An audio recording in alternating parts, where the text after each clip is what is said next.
शेवटी मामाच्याच मुलीसोबत लग्न केल्यावर सुशांत भाऊचा आनंद काय गगनात मावाना. आनंदाचा विषय निघालाच तर तुम्हाला सांगतो आता स्वतः बॅक डायरेक्ट 4 चाकी शिकलाय.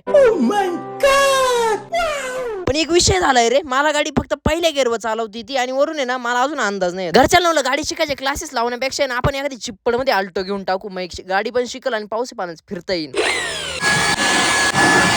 कसं आहे, पाहुण्यांची गाडी आणली होती म्हणून साफसफाई केली आणि त्यांना पुन्हा रिटर्न द्यायला निघालो. अजून एकदा पण स्टारबक्स मध्ये गेलो नव्हतो, म्हणलं चला आता तिथली कॉफी पिऊन बघू. फॉर्म मध्ये मी तिथं जाऊन म्हणलं कॅपेचिनो हॉट कॉफी द्या. पहिलेच नाव ऐकलं होतं, एवढं बेकार गरम आणि एवढी कडू ना. कॉफी तर गरम होतीच होती, पण आता वातावरण गरम करायची वेळ आली. कारण आज आहे सुशांत भाऊची हळद. खास हळदीला लांबून लांबून पाहुणे आले होते. त्यातच पुण्यावरून आपला मित्र चालतंय की आला होता. त्याला म्हणलं पळत पळत आला काय, तो पळत नाही भाऊ गाडी वालोय. विशाल भाऊ मला तर काय आता खरं वाटाना भाऊ, लईच घाई दिसती तुला. फोटोग्राफर पेक्षा आम्हीच मोकर व्हिडिओ काढ राहिलोय भाऊ. आता रिंग सेरेमनीचा कार्यक्रम होता आणि यांनी डायरेक्ट धूर सोडला. आता ते रिंग सेरेमनी दिसना काहीच दिसना. धुरामुळे काय दिसना, म्हटलं चला आता डायरेक्ट स्टेजवर जायचं. इथं येऊन बघत होत का अति यायला यांनी तर केकच पंक्चर करून टाकलाय. तेवढं तर बरं आहे भाऊ, समोरून काहीच नाही दिसू राहिलं. रिंग सेरेमनीचा कार्यक्रम आवडताच लगेच हळद चालू केली होती. आता मलाच गाणं म्हणावं लागेल, एक लाजरन साज. गाणं जाऊ द्या मरू द्या, पहिलं नाचून घ्या. हळद बिळद एकदम बेकार झाली आणि आता आतुरता लग्नाची नव्हे तर लग्नाच्या वरातीची भाऊ.